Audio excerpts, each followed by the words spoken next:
Hello, আসসালামু আলাইকুম। Super teaching এডুকেশনের পক্ষ থেকে সবাইকে স্বাগতম। আমি আজকে চলে আসছি জিরো ফ্যাক্টোরিয়াল সমান সমান ওয়ান এর দুটো প্রমাণ করতে, অর্থাৎ zero factorial is equals to one এটার প্রমাণ করতে।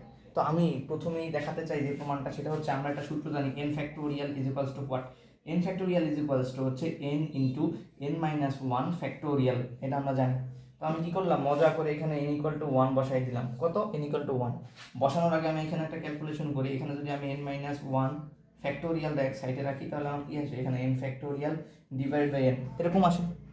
তো আমি কি করলাম, এখানে এন ইকুয়াল টু ওয়ান বসাই দিলাম। এন ইকুয়াল টু ওয়ান বসালে কি হয়, এই জায়গায় জিরো ফ্যাক্টোরিয়াল হয়ে যায়, কারণ zero one minus one is equal to zero factorial.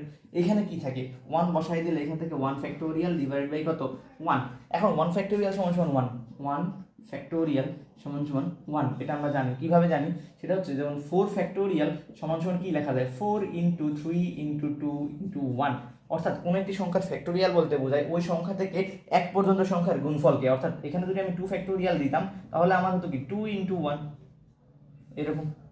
এখন ওয়ান ফ্যাক্টোরিয়াল, ওয়ান ফ্যাক্টোরিয়ালের ক্ষেত্রে কি ওয়ানের আগেও কোনো সংখ্যা আমি নিতেছি না, কারণ আমার ওয়ান থেকেই শুরু সংখ্যাটা, ওয়ান ফ্যাক্টোরিয়াল, আর ওয়ানের পরেও কোনো সংখ্যা নেই, তাহলে ওয়ান ফ্যাক্টোরিয়াল সমান সমান ওয়ান। এটা কি সহজ জিনিস, বোঝা গেল? হ্যাঁ, তো এই জিনিসটা এটাই থাকুক। তো আমি কি করলাম, এই জায়গায় ওয়ান ফ্যাক্টোরিয়াল সমান সমান কত পাইছি, ওয়ান ফ্যাক্টোরিয়াল সমান সমান পাইছি হলো ওয়ান। তো one divided by one is equals to one. তাহলে কি হলো, জিরো ফ্যাক্টোরিয়াল সমান সমান one divided by one is equals to one, sorry. তো কি হয়, জিরো ফ্যাক্টোরিয়াল সমান সমান ওয়ান বা ইকুয়াল টু ওয়ান। তো এটা পাই গেলাম, জিরো ফ্যাক্টোরিয়াল সমান সমান ওয়ান। এবার অন্য আরেকটি নিয়মে যাই, সেটা হচ্ছে আমরা এনসিআর আকারে লিখি। এনসিআর, এন কম্বিনেশন অফ আর। আমরা এটা এসএসসিতে দ্বিপদী বিস্তৃতি করার সময় এই সূত্র প্রয়োগ করে অনেক দ্বিপদী বিস্তৃতি সমাধান করেছি। তো এনসিআর বলতে কি বোঝায়, এন সংখ্যক কোনো বস্তু থেকে আর সংখ্যক কোনো বস্তুকে সিলেক্ট করব বা নিব, কত উপায়ে নেওয়া যায়, কত উপায়ে এন সংখ্যক বস্তু থেকে আর সংখ্যক বস্তু নেওয়া যায়, এটা হচ্ছে এন কম্বিনেশন অফ আর। তো এখন এর একটা সূত্র আছে, সেটা হচ্ছে এরকম সূত্র, N C R equal to N factorial divide by R factorial into N minus R factorial. এটা আমরা সবাই জানি, জানার কথা, অবশ্যই জেনে নেব। এখন কথা হচ্ছে, আমরা অনেক সময় দেখি, করতে গিয়ে অনেক সময় দেখেছি যে টু সি টু, এটার মানে কত, ওয়ান।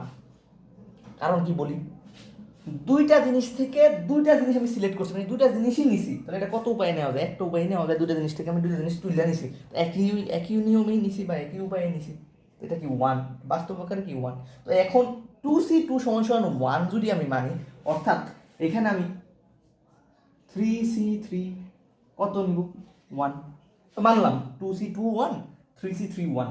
তা এখানে আমি লিখতে পারি না N C N is equals to one, যেহেতু এই মানটাও এন এই মানটাও এন সমান, লিখতে পারি। তো এইগুলো বাদ দিলাম, তো এখন এটাই লিখবো আমি, n C N is equals to one. ঠিক আছে, তো আমি এন সি আর এর একটা সূত্র পাইছি, সেটা কি n factorial divide by R factorial into N minus R factorial. তো এখানে আমি এই সূত্রটা প্রয়োগ করলাম।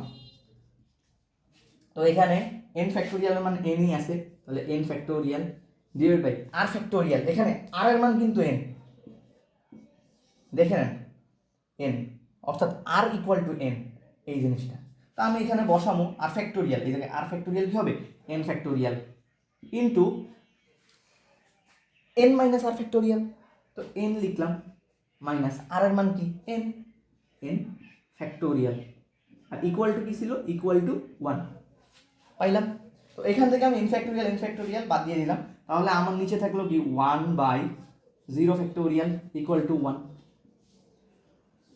তো এখান থেকে কি লেখা যায়, zero factorial is equals to one.